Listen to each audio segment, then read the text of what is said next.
پڑے گا، لیکن جو سچے عاشق ہوتے ہیں وہ اس راستے سے بھاگا نہیں کرتے اور عزیمت کی راہ کو کبھی چھوڑا نہیں کرتے. اس کی قیمت انہیں کچھ بھی ادا کرنی پڑے جان تک وار نہ پڑے تو وہ اس سے بھی گریز نہیں کیا کرتے. تو ان اصحاب عزیمت کی کہانیاں اور ان کے دردناک قصے آپ سیرت کی کتابوں میں پڑھ سکتے ہیں. حضرت سمیہ کا خون مکے کی سرزمین پر بہنے والا پہلا خون ہے، جن کے پاکیزہ خون سے مکے کی سرزمین لالازار بنی. اور پھر حضرت یاسر اور حضرت عمار ابن یاسر، ان سب کو کن کی اذیتوں کا سامنا نہیں کرنا پڑا، لیکن یہ خندہ پیشانی سے ہر دکھ کو قبول کرتے اور حضور کے ساتھ ان کا جو رشتہ محبت تھا اس پر انہوں نے آنچ نہیں آنے دی. لیکن یہ حضور علیہ الصلوۃ والسلام کی طبیعت پر اتنا گراں تھا کہ حضور کے غلاموں کو مارا جاتا تھا، پیٹا جاتا تھا اور ان کو اذیتوں سے دوچار کیا جاتا تھا. حضور کی راہوں میں کیا کانٹے نہیں بچھے؟ کیا حضور کے مبارک گلے میں کپڑا ڈال کر تاؤ نہیں دیے گئے؟ تاریخ پڑھیے، حضور سجدہ ریز ہیں تو آپ پر اجری ڈال دی جاتی ہے، اور کن کن مصیبتوں اور کن کن مشقتوں کا حضور کو سامنا کرنا پڑتا ہے. لیکن راہ حق کا سفر جاری ہے. لیکن جب مکے والوں کی دشمنی اور ان کا انداز اس قدر جارحانہ ہو گیا تو اللہ کے حکم کا انتظار تھا کہ اللہ کا حکم آئے اور ہم شہر مکہ چھوڑ جائیں. اور اللہ کا حکم آنے والا تھا تو حضرت ابو بکر صدیق رضی اللہ تعالی عنہ سے کہا کہ ابو بکر، ہجرت کا حکم آنے والا ہے، تم تیار رہنا. اور پھر جس رات حضور کے گھر کا محاصرہ کیا گیا اور آقا کریم ان کی صفوں کو چیر کر کے رات کے اندھیرے میں نکلے اور حضرت ابو بکر رضی اللہ تعالیٰ عنہ کے دروازے پہ پہنچے، جا کے دستک دینے کی نوبت ہی نہیں آتی ہے کہ حضرت ابو بکر صدیق تیار کھڑے ہوئے نظر آتے. یہ ہے ان کا اپنے وطن کی قربانی کے لیے تیار ہے. اذان یہ ہے ان کا اپنے وطن کی قربانی کے لیے تیار رہنا. تو وطن کی قربانی پیش کی، اور اسی سفر میں حضرت سیدنا صدیق اکبر رضی اللہ تعالی عنہ کا اپنی جان کو جوکھوں میں ڈال کر کے حضور کو راحت اور آرام پہنچانے کا ایک واقعہ آپ نے بارہا علماء سے سنا. سیرت پڑھنے والوں کے دلوں پر یہ واقعہ نقش ہے اور اہل ایمان اس واقعہ سے بہت ساری روشنیاں اور قربانیوں کے جذبے سیکھتے ہیں کہ جب حضور علیہ السلام کو لے کر کے غار ثور پہ حضرت ابو بکر صدیق پہنچے، اور یہ کتنا کٹھن اور مشکل راستہ تھا. اللہ اکبر. یہاں لوگ حج یا عمرے کے لیے جاتے ہیں تو دل میں شوق پیدا ہوتا ہے کہ اس جگہ کو دیکھیں جہاں چند دن میرے حضور نے گزارے تھے، اور لوگ غار ثور کو دیکھنے کے شوق میں اس اونچی پہاڑی کے اوپر چڑھنے کی کوشش کرتے ہیں کہ وہ مبارک جگہ اور وہ مقدس مقام دیکھ لیا جائے جہاں حضور کے انفاس کی خوشبو کی مہک آج بھی اہل ایمان کو نور دیتی ہے. مشہور وحدی نے کیا خوب کہا تھا، چند لمحوں کے لیے ٹھہرے تھے تم جس پیڑ کے نیچے، چند لمحوں کے لیے ٹھہرے تھے تم جس پیڑ کے نیچے، سنا ہے آج تک اس پیڑ کا سایہ مہکتا ہے. تو آج بھی اس غار سے مہک پھوٹ رہی ہے اور خوشبوئیں نکل رہی ہیں. انفاس پیمبر کی خوشبو سے آج بھی وہ غار معطر ہے. تو اس غار کو دیکھنے کے شوق میں کشاں کشاں لوگ کہاں کہاں سے آ کر کے وہاں اس پہاڑ پر پہنچنے کی کوشش کرتے ہیں. اور میں نے دیکھا ہے کہ بہت سارے لوگ تو اس کی اونچائی کو دیکھ کر کے چڑھنے کی ہمت ہی نہیں کرتے، اور کچھ لوگ تھوڑا دور جا کر کے پھر واپس پلٹ آتے ہیں. اللہ اکبر. اور جو اس غار تک پہنچنے میں کامیاب ہو جائے وہ اپنے آپ کو خوش نصیب سمجھتا ہے.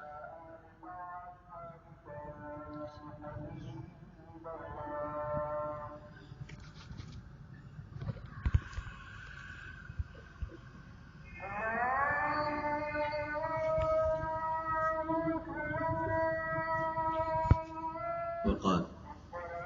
تو میں عرض کر رہا تھا کہ وہ بلند اور اونچا پہاڑ جہاں اپنے وجود کو لے کر کے پہنچ جانے والا اپنی قسمت پہ نازا ہوتا ہے اور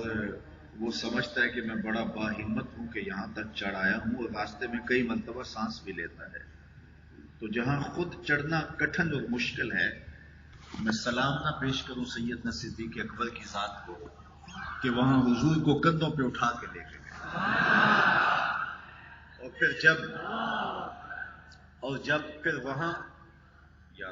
پھر وہاں جب غار کے دھانے کے قریب پہنچے تو پھر حضور علیہ السلام سے عرض گزار ہوتے ہیں کہ حضور آپ تھوڑی دیر باہر تشریف رکھیے تاکہ میں دیکھوں کہ غار کے اندر کوئی ایسی چیز نہ ہو جو آپ کو تکلیف پہنچائے۔ جا کے غار کو صاف کیا تو دیکھا کہ جا بجا سوراخ بنے ہوئے،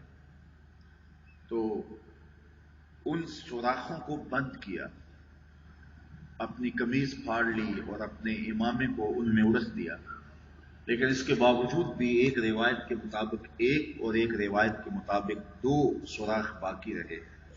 تو ان میں اپنی ایڑیاں رکھ دی اور پھر حضور سے کہا جان عالم اندر تشریف لائیے، اور آقا کریم علیہ الصلوۃ والسلام کو اپنی گود میں لٹایا، اور سیدنا صدیق اکبر نے وہ لطف لیا کہ محبوب کریم کو اس خلوت میں جی بھر کے دیکھا۔ کسی نے کہا تھا کہ مچل رہی ہیں شوخیاں دیدائے نیم باز میں، مچل رہی ہیں شوخیاں دیدائے نیم باز میں، جاگ رہے ہیں پاسباں یار ہے خواب ناز میں۔ تو حضور علیہ السلام ان کی آغوش میں ہیں اور استراحت فرمانے لگے، اور سیدنا صدیق اکبر نے اپنی ایڑیاں ان سوراخوں میں رکھی ہیں۔ اب ایک موذی سانپ وہاں رہتا تھا، تو اس نے ہر سوراخ جب بند پایا تو پھر وہ اس سوراخ پہ آیا جہاں حضرت سیدنا صدیق اکبر رضی اللہ تعالیٰ عنہ کی ایڑی تھی، تو اس نے آپ کے پاؤں پر ڈنگ دیا۔ جب آپ کے پاؤں پہ ڈنگ مارا تو سانپ، اور پھر وہ بھی پہاڑی سانپ، تو اس کے اثرات سے آپ کو جو درد اور اس کا جو زہر بدن میں سرایت کرنے لگا، اس سے تو کپ کپا کے رہ جاتے، لیکن آپ نے اپنی ٹانگ کو جنبش نہیں ہونے دی، اس ڈر سے کہ کہیں حضور بیدار نہ ہو جائے، اور ایڑی کو پورے زور کے ساتھ دبا کے سانپ کا راستہ روک کے رکھا، اور سانپ ڈنگ پہ ڈنگ لگا رہا ہے، اور سیدنا صدیق اکبر رضی اللہ تعالی عنہ اپنے پاؤں کو جنبش نہیں آنے دیتے۔ اچانک پاؤں میں کانٹا چبھ جائے تو انسان اپنے وجود کو قائم نہیں رکھ پاتا، کپ کپا جاتا ہے، اور یہ سانپ، اور وہ بھی پہاڑی سانپ، ڈنگ پہ ڈنگ لگا رہا ہے، لیکن سیدنا صدیق اکبر رضی اللہ تعالیٰ عنہ اس ڈر سے کہ کہیں حضور کی نیند میں خلل نہ آئے، اپنی ٹانگ کو جنبش نہیں آنے دیتے۔ اللہ اکبر! وہ ڈنگ پہ ڈنگ لگاتا رہا، اور آپ کا دھیان اور توجہ اس کا راستہ روکنے میں اور اپنی ٹانگ کو جنبش نہ آنے پائے کہ حضور کی نیند میں خلل نہ ہو، اس طرف لگا رہا، اور بے اختیار آپ کی آنکھوں سے آنسو ڈھل پڑے، اور آقا کریم علیہ السلام کے رخسار پہ آنسو گرے تو حضور بیدار ہوئے، اور بیدار ہوتے ہی آقا کریم نے فرمایا مالک یا ابا بکر، ابو بکر کیا ہوا؟ تو جب اچانک صورتحال ہو تو پھر انسان کسی سے جب مخاطبہ کرتا ہے تو اس کے القاب اسے یاد نہیں رہتے، اچانک صورتحال انسان کو القاب بھلا دیتی۔ آپ کے گھر کی ہمسائیگی کے اندر بہت بڑا شیخ الحدیث رہتا ہو، بہت بڑا عالم رہتا ہو، بہت بڑا معتبر شخص رہتا ہو، جس کا نام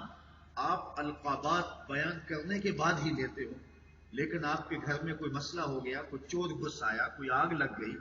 تو آپ نے اس کو پکارنا ہوگا، تو کیا اس کے القابات سے اس کو پکاریں گے یا اس کا جو مختصر نام ہوگا اس نام سے اس کو پکاریں گے؟ چونکہ نازک صورتحال ہے، اور جب صورتحال نازک ہوتی ہے تو اس وقت لمبے القابات چھوڑ دیے جاتے ہیں، اس وقت صرف بمشکل نام ہی زبان پہ آتا ہے، لیکن ذرا محبت کی یہ انوکھی داستان بھی دیکھیے، پیار کا یہ عجیب رنگ بھی دیکھیے